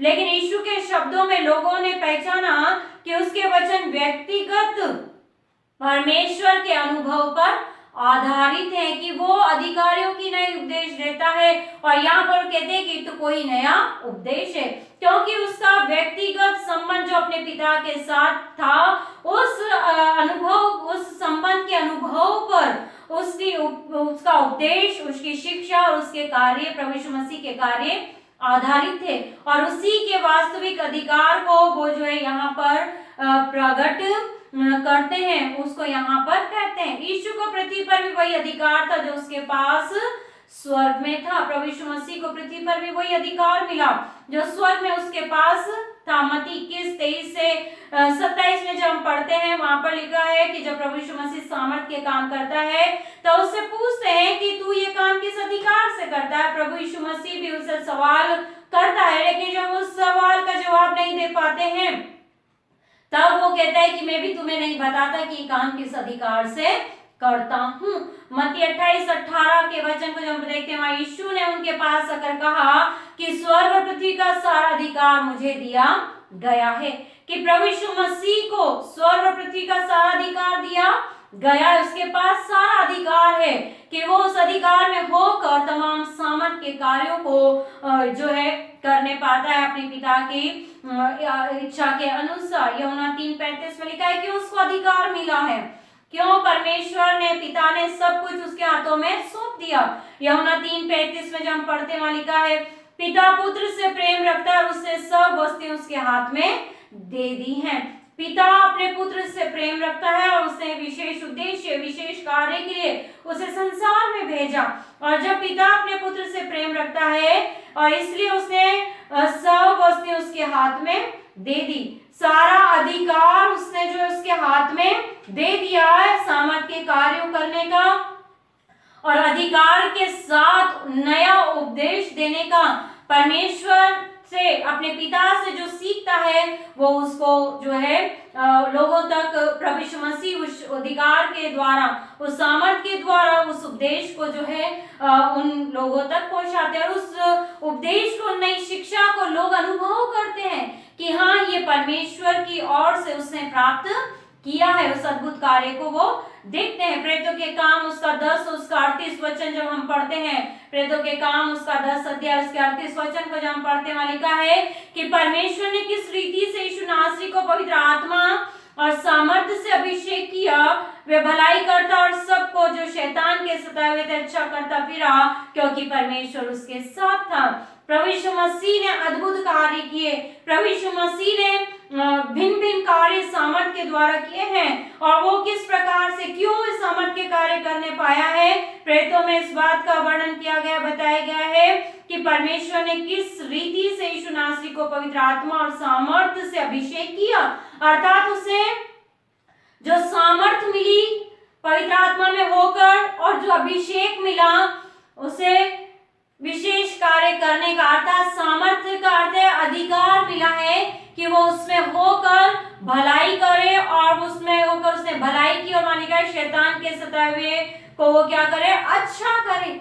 जो सामर्थ, जो अभिषेक जिस कार्य के लिए प्रभु यीशु मसीह का हुआ है उसको वो जो सामर्थ में होकर उस अधिकार में होकर करता है। और यहाँ पर मरकुस में हम पाते हैं कि वो दुष्ट आत्मा का सताया हुआ मनुष्य था, उस मनुष्य में एक अशुद्ध आत्मा थी और जब उस अशुद्ध आत्मा ने प्रभु यीशु मसीह को पहचान लिया तो उसने चिल्लाकर कहा, यीशु नासरी हमें तुझसे क्या काम, क्योंकि वो दुष्ट आत्माएं जानती थी कि वो उसको अधिकार है कि वो दुष्ट आत्माओं को क्या दे, आदेश दे, वो उसको नाश करे। और लिखा है क्या तू हमें नाश करने आया है। दुष्ट आत्माएं जानती थी कि प्रभु यीशु मसीह को अधिकार है, उसमें वो सामर्थ्य है, उसमें वो बल है, उसमें वो शक्ति है कि वो उस दुष्ट आत्मा को क्या कर सकता है, नष्ट कर सकता है। जैसे हम चिल्ला कर कहती है दुष्ट आत्मा क्या तू हमें नाश करने आया, मैं तुझे जानता हूं, तू कौन है, परमेश्वर का पवित्र जन। दुष्ट आत्मा प्रभु यीशु मसीह के अधिकार को, उसकी सामर्थ को, उसकी शक्ति को जानती है, इसलिए वो यहाँ कहती है मैं तुझे जानता हूँ, मैं तुझे और तू मुझे नष्ट करने आया, तू कौन है, परमेश्वर का पवित्र जन। और प्रभु यीशु मसीह जो परमेश्वर का पवित्र जन है उसने उस अभिषेक में होकर सामर्थ के काम किया और यीशु ने उसे डांट कर कहा चुप रहे और उसमें से निकल जा। प्रभु यीशु मसीह को जो अधिकार मिला उसने अपने अधिकार में होकर उस प्रभु यीशु मसीह ने अपने जो अधिकार मिला था उस दुष्ट आत्मा को उस मनुष्य के अंदर से निकाला। प्रभु यीशु मसीह को दुष्ट आत्माओं को निकालने का अधिकार था और दुष्ट आत्माओं से ग्रस्त लोगों को शैतान के पंजे से प्रभु यीशु मसीह ने छुड़ाया है। और यहाँ पर वचन हमें बताता है मरकुस को जो हम पढ़ते हैं, और जब वो दुष्ट आत्मा को डांटता है, दुष्ट आत्मा को चुप रहने के लिए प्रभु कहता है, वो आत्मा उसमें से निकल जाती है, उसको मरोड़ कर चिल्लाकर, तब लोग आश्चर्य करते हैं, विवाद करते हैं, कहते हैं ये नया उपदेश है, उसने जो शिक्षा दी। और उसने फिर कहते हैं वह अधिकार के साथ अशुद्ध आत्माओं को आज्ञा देता है और उसकी आज्ञा मानती है। मरकुस 1:27 जो अभी हम पढ़ते हैं कि वो उसकी आज्ञा मानती है। जिसके पास अधिकार होता है, जिसके पास सामर्थ होती है, जिसके पास शक्ति होती है, उसको जब अधिकार के साथ सामर्थ के साथ आज्ञा देते हैं तो दुष्ट आत्माएं भी यीशु के नाम, यीशु मसीह की उस आज्ञा को मानती है। और यहाँ पर हम देखते हैं कि प्रभु यीशु मसीह को दुष्ट आत्माओं को निकालने का अधिकार मिला कि वो लोगों को शैतान के पंजे से छुड़ा ले। प्रभु यीशु मसीह में जब हम 400 समाचार में पढ़ते हैं उन्होंने कई दुष्ट आत्माओं को निकाला क्योंकि प्रभु यीशु मसीह को उन दुष्ट आत्माओं को निकालने का अधिकार था, वो उसकी आज्ञाएं मानती थी। प्रभु यीशु मसीह को प्रकृति पर अधिकार है। मत्ती 8:27 में हम पढ़ते हैं, और लोग अचंभा करके कहने लगे कि ये कैसा मनुष्य है कि आंधी और पानी भी उसकी आज्ञा मानते हैं। जिस प्रकार से यहोवा को अधिकार हो, समुद्र को शांत करता है, लहरों को उठने से प्रचंड हवाओं को शांत करता है, जो हमने भजन 89 में देखा। उसी प्रकार प्रभु यीशु मसीह को आंधी और पानी को शांत करने का अधिकार है। यहाँ लिखा है कि जब आंधी तूफान आया और प्रभु यीशु मसीह ने डांटा तो आंधी और पानी शांत हो गए। लोग अचंभा करने लगे कि इस प्रकृति पर परमेश्वर का अधिकार है, इस प्रकृति को परमेश्वर ने बनाया, संसार को परमेश्वर ने बनाया और प्रभु यीशु मसीह को भी वो अधिकार परमेश्वर ने दिया, पिता ने दिया है। इसलिए लोग वहां अचंभा करके कहने लगे कि ये कैसा मनुष्य है कि आंधी और पानी भी उसकी आज्ञा मानते हैं। आंधी और पानी भी जब प्रभु यीशु मसीह ने उन्हें डांटा, शांत होने के लिए कहा, तब आंधी और पानी भी जो है शांत हो गए। इस प्रकृति पर प्रभु यीशु मसीह का नियंत्रण है। जब विपदाएं आती हैं, आंधी तूफान आते हैं, और जब विश्वास के साथ प्रभु से प्रार्थना करते हैं कि प्रभु इन आंधी तूफानों को रोक दे, इन्हें शांत कर दे, तो प्रभु आज्ञा देता है और वो सब थम जाती हैं। प्रकृति जो है प्रभु की आज्ञा को मानती है। प्रकृति जो है प्रभु यीशु मसीह की सामर्थ्य, उस अधिकार के द्वारा दी गई आज्ञाओं को मानती है, और पानी और आंधी भी जो है शांत हो जाते हैं। प्रभु यीशु मसीह को पाप क्षमा करने का अधिकार है। हम जब मत्ती रचित सुसमाचार उसका 9 अध्याय उसके 6 वचन को पढ़ते हैं तो वहां लिखा है, मनुष्य के पुत्र को पृथ्वी पर पाप क्षमा करने का अधिकार है। और वहां पर हम देखते हैं जब प्रभु यीशु मसीह ने पाप क्षमा किया, लोगों ने कहा ये कौन है जो पापों की भी क्षमा, पापों को कौन मनुष्य है जो पाप क्षमा कर सकता है? इस संसार में किसी को अधिकार नहीं कि वो किसी के पाप को क्षमा कर सके। लेकिन जब हम यहाँ पर 6 वचन में पढ़ते हैं, वो उठकर अपने घर, मत्ती 9 और उसके 6 वचन को लिखे पढ़ते तो लिखे, परंतु इसलिए कि तुम जान लो कि मनुष्य के पुत्र को पृथ्वी पर पाप क्षमा करने का अधिकार है। उसने झोले के मारे में से कहा, उठ अपनी खाट उठा और अपने घर चला जा। और वह उठकर अपने घर चला गया, और लोग ही देखकर डर गए, परमेश्वर की महिमा करने लगे जिसने मनुष्यों को ऐसा अधिकार दिया है। अन्य जगहों पर जब हम पढ़ते हैं तो सुसमाचार में तो हम पाते हैं, कहते हैं कौन है जिसे पाप क्षमा करने का अधिकार है? मनुष्य क्या किसी के पाप क्षमा कर सकता है? लेकिन उसने कहा कि मनुष्य के पुत्र को पृथ्वी पर पाप क्षमा करने का भी अधिकार। इस संसार में जो पापी लोग हैं, जिस संसार में जितने पापी मनुष्य हैं, मनुष्य के पाप क्षमा नहीं कर सकता, लेकिन प्रभु यीशु मसीह परमेश्वर का पुत्र, उसे अधिकार दिया गया है कि वो मनुष्यों के पापों को क्षमा करे, उन्हें उन पापों से छुटकारा दे, उन्हें उन पापों से जो है छुटकारा देकर उन्हें उद्धार दिलाए।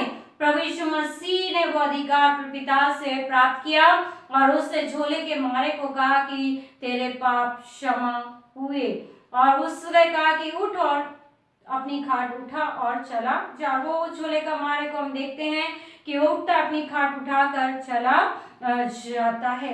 प्रभु यीशु मसीह को पाप क्षमा करने का अधिकार नहीं करना, जीवन देने का अधिकार प्रभु को मिला है।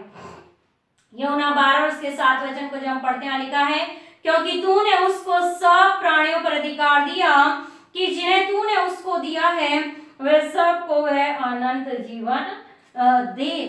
अनंत जीवन, हर एक मनुष्य अनंत जीवन पाना चाहता है। हर एक व्यक्ति जो है मृत्यु से पार जाना चाहता है। और यूहन्ना 17 और उसके 2 वचन को जो हम पढ़ते हैं, लिखा है, क्योंकि तूने उसको सब प्राणियों पर अधिकार दिया कि जिन्हें तूने उसको दिया है उन सबको वे अनंत जीवन दे। यूहन्ना 10:10 में लिखा है, मैं इसलिए आया कि वे जीवन पाए, बहुतायत का जीवन पाए। प्रभु यीशु मसीह ने उन सभी को अनंत जीवन दिया जिनको पिता ने उसे दिया। जितने लोगों ने प्रभु यीशु मसीह पर विश्वास किया है, उस पर विश्वास करते हैं, वो अनंत जीवन को प्राप्त करते हैं। यूहन्ना 3:16 में ये लिखा है कि परमेश्वर ने जगत से ऐसा प्रेम किया कि अपने इकलौता पुत्र दे दिया ताकि जो कोई इस पर विश्वास करे नाश ना हो परंतु अनंत जीवन पाए। और वो अधिकार यहाँ पर हम प्रभु यीशु मसीह में देखते हैं। प्रभु यीशु मसीह के द्वारा हम उस अधिकार को देखने पाते हैं कि उसको सब प्राणियों पर अधिकार है।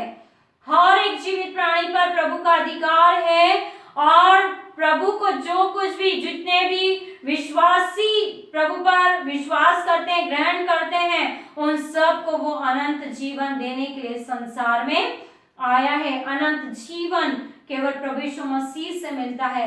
और इस संसार में अन्य जगह पर, अन्य लोगों के द्वारा, अन्य स्थानों पर जाकर आराधना कर अनंत जीवन कोई प्राप्त नहीं कर सकता, लेकिन केवल एक प्रभु है, और वो प्रभु यीशु मसीह, जिससे हर एक मनुष्य पर अधिकार दिया गया है और हर एक मनुष्य उसको दिया गया, वो उसको अनंत जीवन देता है। प्रभु यीशु मसीह अनंत जीवन देने संसार में आए, और जितनों ने विश्वास किया उसने उसको अपनी संतान होने का अधिकार दिया है।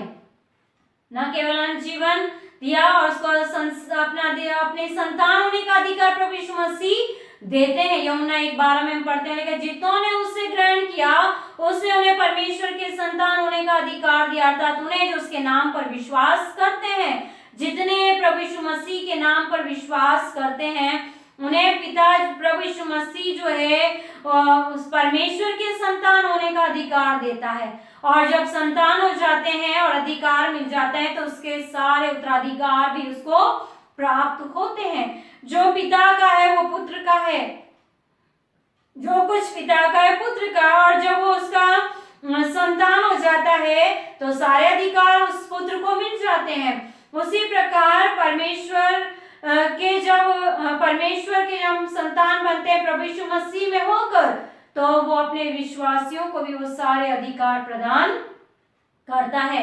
प्रभु यीशु मसीह को न्याय करने का अधिकार है। यूहन्ना 5:27 में लिखा है, वरन उसे न्याय करने का भी अधिकार दिया है, इसलिए कि वे मनुष्य का पुत्र है। इस संसार में हम मनुष्य एक दूसरे का न्याय करते हैं, हम जज करते हैं ना, एक दूसरे को हम जज करते हैं। लेकिन वचन हमें बताता है कि परमेश्वर ने मनुष्य को मनुष्य का न्याय नहीं ठहराया, लेकिन मनुष्य के पुत्र को यह अधिकार दिया है कि वो न्याय करे। और प्रभु यीशु मसीह जब राजाओं का राजा प्रभुओं का प्रभु जो है वो जब न्याय करने आएगा, न्याय के सिंहासन पर न्यायाधीश के रूप में बैठेगा, तब वो हमारा न्याय करेगा। और जिस प्रकार मनुष्य के पुत्र को अधिकार मिला है कि वो न्याय करे, उसी प्रकार प्रभु यीशु मसीह ने अपने विश्वास करने वालों को, जिसने उस पर भरोसा किया, उन्हें भी न्याय करने का अधिकार दिया है। तो परमेश्वर के पुत्र प्रभु यीशु मसीह को दुष्ट आत्माओं को निकालने का अधिकार है, प्रकृति पर अधिकार है, आंधी पानी पर अधिकार है। प्रकृति पर वो अधिकार रखता है कि आंधी पानी उसकी आज्ञा मानते, पाप क्षमा करने का, अनंत जीवन देने का, परमेश्वर के संतान बनने का और न्याय करने का अधिकार प्रभु यीशु मसीह को मिला है। न केवल ये सारे अधिकार प्रभु यीशु मसीह के पास हैं कि वह अधिकारों के द्वारा लोगों की भलाई करते हैं, सामर्थ्य के काम करते हैं और लोगों को अंधकार से बाहर निकालते हैं, लेकिन हम देखते हैं कि प्रभु यीशु मसीह को प्राण देने व प्राण लेने का भी अधिकार है। वह स्वयं के प्राण देता है और अपने स्वयं के प्राणों को वापस लेता है। यूहन्ना 10, 17 और 18 आयत जब आप पढ़ते हैं, वहां पर लिखा है, पिता इसलिए मुझसे प्रेम रखता है कि मैं अपना प्राण देता हूं कि उसे फिर ले लूं। प्रभु यीशु मसीह वचन कहते हैं कि पिता मुझसे इसलिए प्रेम रखता है कि मैं अपना प्राण देता हूं। प्रभु यीशु मसीह ने हम गुनहगारों के लिए अपने प्राणों को दिया, अपने जीवन को दिया। कोई जोर जबरदस्ती नहीं, अपनी इच्छा से प्रभु यीशु मसीह ने हमारे गुनाहों के लिए अपने प्राणों को दिया है। और फिर कहे कि उसे फिर ले लूं, क्योंकि उसे मुझसे छीनता नहीं, वरन मैं उसे आप ही देता हूं। मुझे उसे देने का भी अधिकार है और उससे फिर लेने का भी अधिकार है। ये आज्ञा मेरे पिता से मुझे मिली है। पिता ने प्रभु को, पुत्र को अधिकार दिया है कि वो अपने प्राण दे और उन प्राणों को फिर से ले। उससे कोई छीनता नहीं, उसके प्राणों को उससे कोई छीनता नहीं है, वरन वह उसे आप ही देता है। प्रभु यीशु मसीह ने हमारे लिए, हम गुनहगारों के लिए अपने प्राणों को स्वयं दिया, उससे उसके प्राणों को छीना नहीं गया। और पिता ने यह आज्ञा उससे दी थी कि वो संसार में जाकर मनुष्य जाति के गुनाहों के लिए अपने प्राणों को दे और फिर से वो क्या हो, और फिर से उनको वापस ले। और हम पाते हैं और इस आयत को हम पुनरुत्थान के दिन प्रमाणित होते हुए देखते हैं कि प्रभु यीशु मसीह आत्मा में होकर जिलाए जाते हैं। रोमियो 1:4 में लिखा है, और पवित्र आत्मा के भाव से मरे हुओं में से जी उठने के कारण सामर्थ के साथ परमेश्वर का पुत्र ठहरा, कि जो आज्ञा पिता ने उसे दी उसके द्वारा उसने प्राणों को दिया, और पवित्र आत्मा के भाव में से मरे हुओं में से वो फिर से जी उठने के कारण परमेश्वर के उस सामर्थ के साथ परमेश्वर का पुत्र ठहरा है। और ये पुनरुत्थान के दिन हम उस आयत को पूरा होते हुए देखते हैं। और प्रभु यीशु मसीह को कलीसिया को दिया गया है। प्रभु यीशु मसीह को कलीसिया को दिया गया है कि कलीसिया को प्रभु यीशु मसीह में वो अधिकार मिले।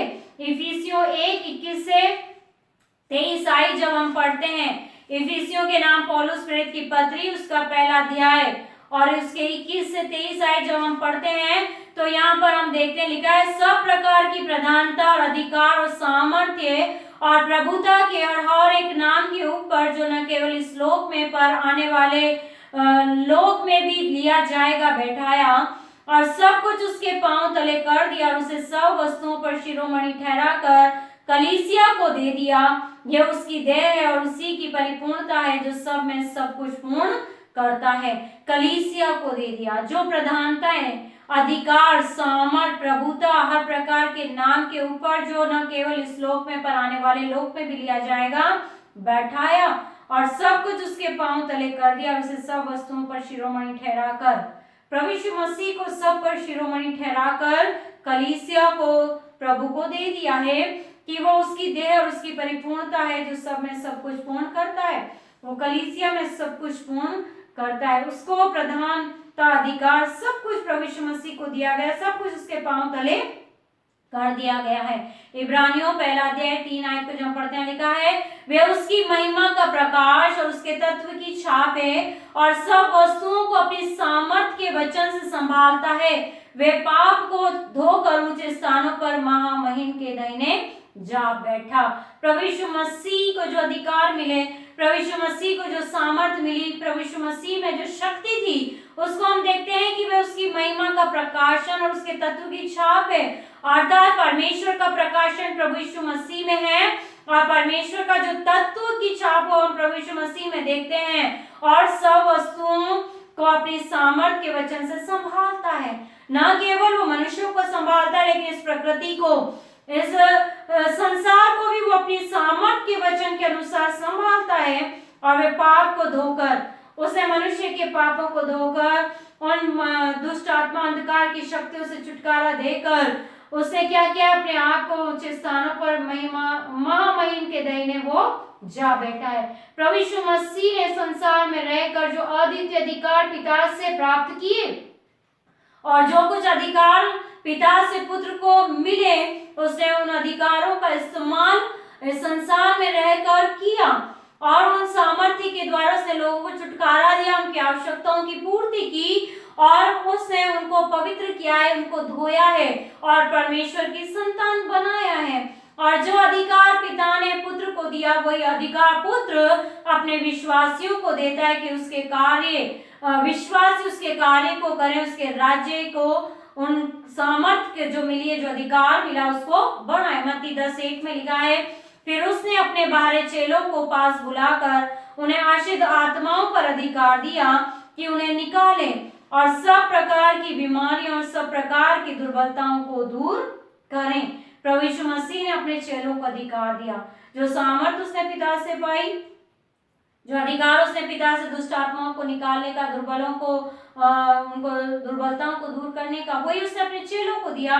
और यहाँ लिखा है कि उसने उनको पास बुलाया और उन्हें अशुद्ध आत्माओं पर अधिकार दिया कि वो उसको निकालें और सब प्रकार की बीमारियों, सब प्रकार की दुर्बलताओं को दूर करे। प्रभु यीशु मसीह वो अधिकार अपने विश्वासियों को देता है, अपने चेलों को देता है, अपने लोगों को देता है कि वह संसार में रहकर उस सामर्थ्य में होकर उन प्रभु के कार्यों को करें, उसके राज्य को बढ़ाएं, लोग प्रभु के पास आए।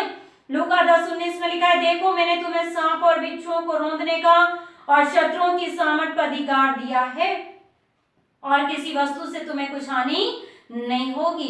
प्रभु यीशु मसीह ने, जितने लोग प्रभु यीशु मसीह पर विश्वास करते हैं, जितने अपने प्रभु यीशु मसीह को ग्रहण किया है, उसको अपना उद्धारकर्ता माना है, उसकी संतान है, प्रभु कहता है कि मैंने तुम्हें वो सारे सामर्थ दिया है, वो सारा अधिकार दिया है कि तुम बिच्छुओं, सांपों को क्या करो, रौंदो और शत्रुओं की सामर्थ पर विजय को प्राप्त करो। इस अंधकार की शक्तियों पर विश्वासी जो है जयवंत हुए और वचन कहता है कि उनसे तुम्हें कोई हानि नहीं होगी। जिस प्रकार से हम पौलुस को देखते हैं और कि जब सांप उसके हाथ पर लिपट गया, उसने सोचा भी इसको डस लेगा, लेकिन हम वहां पाते हैं कि उसको कोई हानि नहीं हुई क्योंकि परमेश्वर ने उसे सांप और बिच्छुओं को रौंदने, शत्रुओं की सामर्थ पर अधिकार दिया। पतरस को, उसके चेलों को, सबको अधिकार दिया। और वर्तमान में प्रभु यीशु मसीह इस संसार में अपने विश्वासियों को ये सब अधिकार देता है। आवश्यकता है केवल विश्वास करने की, उन अधिकारों का इस्तेमाल करने की कि जो अधिकार प्रभु ने दिए उस अधिकारों को प्रार्थना के द्वारा, सामर्थ के द्वारा हम इस्तेमाल करें कि परमेश्वर के राज्य की बढ़ोतरी हो, लोग भलाइयों को देखें, प्रभु यीशु मसीह के पास आए, उसकी सामर्थ को जान सकें। परमेश्वर चाहता है कि परमेश्वर चाहता है कि लोगों का प्रत्येक समाज इस प्रकार सुव्यवस्थित हो कि सबकी भलाई हो। इसलिए परमेश्वर ने जो है वो सारे अधिकार इस संसार के लोगों को दिए हैं कि लोग सुप्रबंध करें, उन व्यवस्थाओं को करें, अपने अधिकारों का सही इस्तेमाल करें। इसलिए उसने नगर प्रशासन को अधिकार दिया है कि वे समाज के कार्यों की देखभाल करें। और हम रोमियो 13 और उसके 1 से 4 जब हम पढ़ते हैं तो वहां पर हम देखते हैं कि उस प्रभु यीशु मसीह ने वो अधिकार प्रशासन को दिए हैं कि वो जो है उन अधिकारों को प्राप्त करके सुप्रबंध करें। हर एक व्यक्ति प्रधान अधिकारियों के अधीन रहे, क्योंकि कोई अधिकार ऐसा नहीं जो परमेश्वर की ओर से न हो, और जो अधिकार है वे परमेश्वर के ठहराए हुए हैं। इससे जो कोई अधिकार का विरोध करता है, परमेश्वर की विधि का सामना करता है, सामना करने वाले दंड पाएंगे, क्योंकि हाकिम अच्छे काम के नहीं परंतु बुरे काम के लिए डर का कारण है। सो यदि तू हाकिम से निडर रहना चाहता है तो अच्छा काम कर और उसकी ओर से तेरी सराहना होगी, क्योंकि वे तेरी भलाई के लिए परमेश्वर का सेवक है। परंतु यदि तू बुराई करे तो डर, क्योंकि वे तलवार व्यर्थ लिए हुए नहीं और परमेश्वर का सेवक है कि उसके क्रोध के अनुसार बुरे काम करने वालों को दंड दे। तो परमेश्वर चाहता है कि प्रत्येक समाज में सुव्यवस्थित व्यवस्था, उसके लिए वो अधिकार देता है। नगर प्रशासन को अधिकार देता है कि उसके अंतर्गत वो जो है समाज के कार्यों की देखभाल करें। माता पिता को अधिकार दिया है कि वे परिवार की देखभाल करें। इफिसियों 6 और उसके 4 वचन को जब हम पढ़ते हैं, इफिसियों की पत्री उसका 6 अध्याय और उसके 4 वचन को जब हम पढ़ते हैं तो वहां पर हम पाते हैं कि माता पिता को अधिकार है। अपनी छठा वचन जब चौथा वचन पढ़ते, और हे बच्चे वालों अपने बच्चों को रिश्ता दिलाओ, परंतु प्रभु की शिक्षा चेतावनी देते हुए उनका पालन पोषण करो। माता पिता को अधिकार दिया है कि वे परिवार की देखभाल अच्छे से करें और उन अधिकारों का, उन शिक्षाओं का इस्तेमाल बच्चों की परवरिश में करें। कलीसिया के प्राचीनों को अधिकार दिया है कि वे उनका प्रबंध ठीक से कर सकें। प्रेरितों के काम 20 अध्याय और उसके 28वें वचन को जो हम देखते हैं, प्रेरितों के काम 20 अध्याय और उसके 28 वचन में लिखा है, इसलिए अपनी और पूरे झुंड की चौकसी करो जिसमें पवित्र आत्मा ने तुम्हें अध्यक्ष ठहराया है कि तुम परमेश्वर की कलीसिया की रखवाली करो जिसे उसने अपने लहू से मोल लिया है। और पहला पत्रस और उसका 5 अध्याय और उसके 2 वचन को जब हम पढ़ते हैं तो वहां पर प्राचीनों के अधिकारों को बताया गया है कि वो किस प्रकार से जो है एक सुप्रबंध कर सके। पहला पत्रस 5:2 में लिखा है कि परमेश्वर के उस झुंड की जो तुम्हारे बीच में रखवाली करो, और ये दबाव से नहीं परंतु परमेश्वर की इच्छा के अनुसार आनंद से और नीच कमाई के लिए नहीं पर मन लगाकर, और जो लोग तुम्हें सौंपे गए उन पर अधिकार न जताओ और झुंड के लिए आदर्श बनो। परमेश्वर का वचन आज की सुबह हमें बताता है कि प्रभु यीशु मसीह को जो अद्वितीय अधिकार मिले उसका उपयोग उसने मनुष्यों की भलाई के लिए, उसके छुटकारे के लिए और उनकी उन्नति के लिए किया। उसी प्रकार प्रभु इस संसार में अपने विश्वासियों को अधिकार देता है कि वो उन अधिकारों का उपयोग समाज, परिवार, कलीसिया की भलाइयों के लिए, उन्नति के लिए, सुप्रबंध के लिए करें। और उन अधिकारों को जब प्रभु ने दिया है तो आवश्यकता है कि हम सब जन उन अधिकारों का इस्तेमाल प्रभु की इच्छा के अनुसार करें, ताकि संसार में प्रभु का कार्य बढ़े, उसके राज्य की बढ़ोतरी होने वाली हो सके। परमेश्वर आज की सुबह इन वचनों के द्वारा हम सभी को आशीषित करे। आइए हम अपने सरों को झुकाएंगे और प्रार्थना मांगेंगे। सर्वशक्तिमान पिता परमेश्वर, हम आपके नाम को धन्यवाद देते हैं। आज की सुबह आपने हमें इस समय अवसर दिया कि हम आपके जीवित वचन को सीख और समझ सकें। हम धन्यवाद देते हैं कि आपने प्रभु यीशु मसीह को इस संसार में अद्वितीय अधिकार प्रदान किया, और न केवल इस संसार लेकिन स्वर्ग और पृथ्वी का सारा अधिकार प्रभु यीशु मसीह के पास है, और उस अधिकार में होकर उन्होंने दुष्ट आत्माओं को निकाला है। पापों की क्षमा प्रदान की है, न्याय करने का अधिकार है, प्रकृति पर अधिकार है और प्रभु यीशु मसीह को जीवन लेने का अधिकार है। और न केवल वह स्वयं के जीवन को देते, स्वयं के जीवन को लेते हैं, लेकिन वो मनुष्य को अनंत जीवन प्रदान करते हैं और संतान बनने का अधिकार प्रभु यीशु मसीह में होकर मनुष्य प्राप्त करता है। और जो अधिकार प्रभु यीशु मसीह को पिता में होकर मिले, वही अधिकार प्रभु यीशु मसीह ने अपने चेलों को, अपने विश्वासियों को दिए हैं कि वो उन अधिकारों का इस्तेमाल परमेश्वर के राज्य की बढ़ोतरी के लिए कर सकें और परमेश्वर की भलाइयों के लिए वो कर सकें और परमेश्वर के कार्य विश्वासियों के द्वारा इस संसार में दिखाए से होने वाले हो सकें। हम प्रार्थना और विनती करते हैं पिता परमेश्वर कि आपने नगर प्रधानों को अधिकार दिए हैं कि वो समाज का सुप्रबंध करें, माता पिता को अधिकार दिए कि परिवारों का अच्छा संचालन करें और आपने प्राचीनों को अधिकार दिए हैं कि वो कलीसिया। हम प्रार्थना करते हैं प्रभु परमेश्वर एक को शक्ति सामर्थ्य दें कि प्रभु यीशु मसीह में होकर इन अधिकारों का इस संसार में से इस्तेमाल करें और आपके स्वर्ग राज्य की बढ़ोतरी होने वाली हो सके।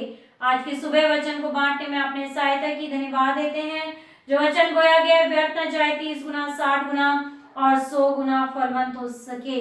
सारी आदर महिमा आपको देते हुए धन्यवाद के साथ इस प्रार्थना को मांगते हुए उद्धार करता प्रभु यीशु मसीह के मीठे और पवित्र नाम में, आमीन। इस समय होगा कि हम अपनी भेंटें परमेश्वर के सम्मुख लेकर आएंगे और उसी दौरान हम एक विशेष गीत को सुनेंगे मिस्टर निकलसन सैमसन के द्वारा।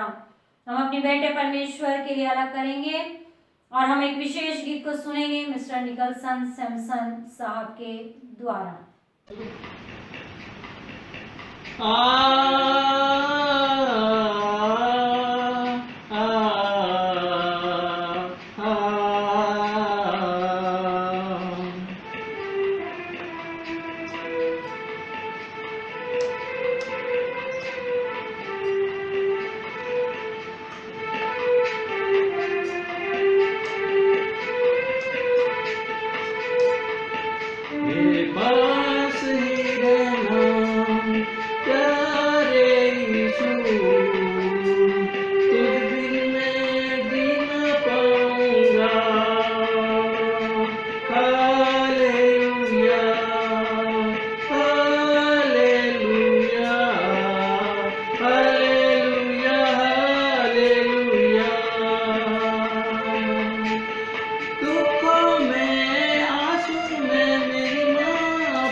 दावत में मेरा प्यार बन के आ, मेरे पास ही रहना प्यारे यीशु, तुझ बिन मैं जी ना पाऊंगा।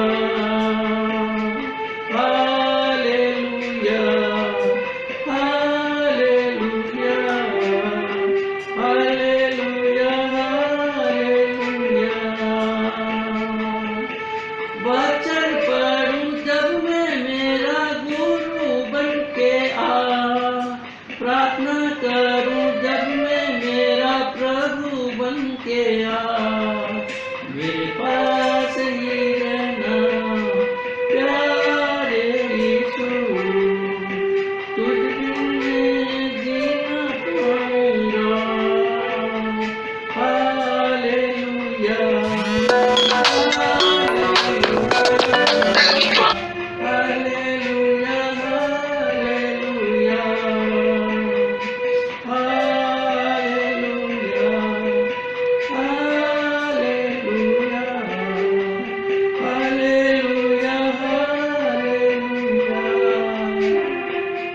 हम धन्यवाद देते हैं मिस्टर निकलसन सैमसन साहब को, जिन्होंने आज की सुबह विशेष गीत गाने में सहायता की। प्रभु ने आशीषित करे, अपनी महिमा के लिए इस्तेमाल करे। इस समय होगा कि हम इन भेंटों के लिए प्रार्थना करेंगे। इससे पहले सूचनाएं यही हैं कि आने वाली गाइडलाइन, जो भी गाइडलाइन सरकार की आती है उसके अनुसार जो है हमारी आराधनाएं होंगी। यूट्यूब पर सुचारू रूप से हमारी आराधनाएं होती रहेंगी आने अगली गाइडलाइन तक जो सरकार की हमें मिलती है। तो आप सभी यूट्यूब के माध्यम के द्वारा आराधनाओं में जुड़े, समय का सदुपयोग करें। जबकि घरों तक आराधनाएं पहुंच रही हैं तो आप जो है इन आराधनाओं में सम्मिलित हो, इन आराधनाओं को देखें, प्रभु की आशीषों को प्राप्त करें। और इसी जून माह में हम जो है फादर्स डे मनाएंगे। जून माह के तीसरे रविवार को हम फादर्स डे मनाएंगे और उसकी जो भी सूचनाएं होंगी वो ग्रुप में डाल दी जाएंगी। आइए हम इन भेंटों के लिए प्रार्थना करें, अपने सरों को झुकाएं। पिता परमेश्वर, हम आपके नाम को धन्यवाद देते हैं कि एक बार फिर आपने हमें समय दिया कि हम आपके सम्मुख खाली हाथ ना आए लेकिन भेंटों को आपके सम्मुख लेकर आ सकें। हमने जो कुछ भी धन की आशीषों में प्रभु आपसे धन की आशीषें प्राप्त की हैं उसी में से भेंटें आपके सम्मुख लेकर आए हैं। आप प्रभु हमारी भेंटों को स्वीकार करें। हर एक ने जो अपने भंडार से निकाल कर दिया है हर एक की भेंटों को स्वीकार कीजिएगा। जितना दिया उसका 1000 का 1000 गुना करके आप लौटाएं, क्योंकि आप किसी के भी कर्जदार नहीं रहते हैं।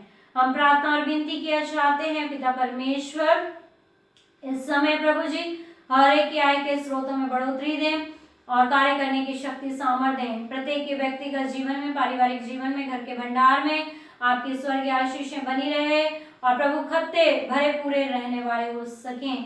हम प्रार्थना करते हैं पिता परमेश्वर, जो भेंटें आपके सम्मुख अर्पण की गई हैं आप उन भेंटों को स्वीकार करना और आपके नेक कार्यों में इस्तेमाल होने के लिए सहायक मददगार बनना और इन भेंटों के द्वारा प्रभु आपके लिए कई आत्माएं जीती जाने वाली हो सके।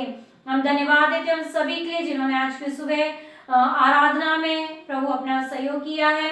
आप उन सबको आशीषित करें जो प्रत्यक्ष अप्रत्यक्ष रीति से प्रभु अपनी सेवाएं प्रभु आपके कार्यों के लिए देते हैं, चाहे वो धन के रूप में हो, चाहे समय के रूप में हो, चाहे प्रभु श्रम के द्वारा हो। हमारी यही प्रार्थना है कि प्रत्येक जो आप में कार्य किया जाता है व्यर्थ नहीं जाता। आप सबको प्रभु उसका कई गुना प्रतिफल प्रदान कीजिएगा। प्रभु हम जब तक एक दूसरे से न मिले सबको आपके पंखों तले छुपाए रखें, हर एक के जीवन में आपका अनुग्रह बना रहने वाला हो सके। हम प्रभु परमेश्वर अपनी कलीसिया को एक बार फिर आपके सामर्थ्य हाथों में सौंपते हैं और आपका अनुग्रह हमारी कलीसिया पर सदा चाहते हुए धन्यवाद के साथ इस प्रार्थना को मांगते हैं उद्धारकर्ता प्रभु यीशु मसीह के मीठे और पवित्र नाम में, जिसने हमें प्रार्थना मांगना सिखाया। ए हमारे बाप, तू जो आसमान पर है, तेरा नाम पाक माना जाए, तेरी बादशाहत आए, तेरी मर्जी जैसे आसमान पे पूरी होती है जमीन पे पूरी हो। हमारे रोज की रोटी आज हमें बख्श, और जिस तरह अपने कसूरवारों को माफ करते हैं तो भी हमारे कसूरों को माफ कर। हमें आजमाइश में न पड़ने दे बल्कि बुराई से बचा, क्योंकि बादशाहत, कुदरत और जलाल हमेशा तेरे ही हैं। आमीन। अब हमारे प्रभु यीशु मसीह का अनुग्रह, परमेश्वर पिता का प्रेम, पवित्र आत्मा की सहभागिता हम सब विश्वासियों के साथ, संसार के तमाम विश्वासियों के साथ और तमाम लाइव आराधना देखने वालों के साथ, हमारी कलीसिया के तमाम सदस्यों के साथ आपसे लेकर हमेशा हमेशा तक बनी रहे। आमीन, आमीन, आमीन।